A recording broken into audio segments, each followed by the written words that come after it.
Hello guys, എൻ്റെ പുതിയ വീഡിയോയിലേക്ക് എല്ലാവർക്കും സ്വാഗതം. ഗ്ലാഡ്വിൻ ചേട്ടൻ എവിടെ പോയെന്ന് അറിയത്തില്ല. എന്തോ എൻ്റെ അനിയത്തിക്ക് എക്സ്ട്രാ ക്ലാസ് എങ്ങാണ്ടുണ്ടായിരുന്നേ. അത് എന്തായിരുന്നു കൊണ്ടുവിടാൻ പോയതാണെന്ന് തോന്നുന്നു.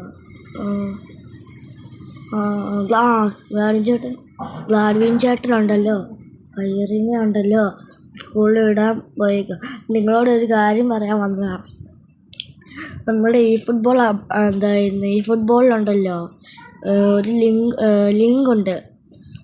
അതിൽ ഷോപ്പിൽ പോയിട്ടുണ്ടല്ലോ, മറ്റേ പിങ്ക് സാധനം കൊണ്ട് ഒരു പ്ലെയറിനെ മേടിച്ചിട്ട് നമ്മൾ ടീമിലിട്ടുണ്ടല്ലോ, ടീമിൻ്റെ റേറ്റിംഗ് കുറയുന്നല്ല നിങ്ങൾ വിചാരിക്കുന്നത്. ഏറ്റവും പഴയ മാനേജറുണ്ടല്ലോ, മാനേജറിനെ ഇട്ടിട്ടുണ്ടല്ലോ, റേറ്റിംഗ് എല്ലാം കുറയും. കളിക്കാൻ നേരത്തെ സീനായിരിക്കും. പിന്നെ ഈ വീഡിയോ ഗ്ലാഡ്വിൻ ചേട്ടൻ എപ്പോഴും റിയൽ സഞ്ജു ഉണ്ടെന്ന്. റിയൽ സഞ്ജു നീ ലൈവ് കാണാറുണ്ടോ എന്ന് ചോദിക്കും. ഈ റിയൽ സഞ്ജു ആരാ?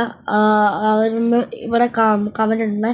ഞാനാ റിയൽ സഞ്ജു എന്നേ. കേട്ടോ, റിയൽ സഞ്ജു ഇടണം കേട്ടോ.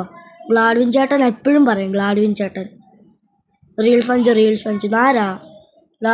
ഇപ്പോൾ അങ്ങനത്തെ ആളില്ലാണെങ്കിൽ ഞാൻ ഗ്ലാഡ്വിൻ ചേട്ടനെ കൊല്ലും. ഗ്ലാഡ്വിൻ ചേട്ടന് എനിക്ക് എല്ലാ ദിവസവും സ്കൂളുണ്ട്. ഗ്ലാഡ്വിൻ ചേട്ടന് ഇതുകൊണ്ട് ട്യൂസ്ഡേ മാത്രമേ സ്കൂളുള്ളൂ. ഇത് എവിടുത്തെ നിയമമാണ്? എന്തായാലും ബൈ.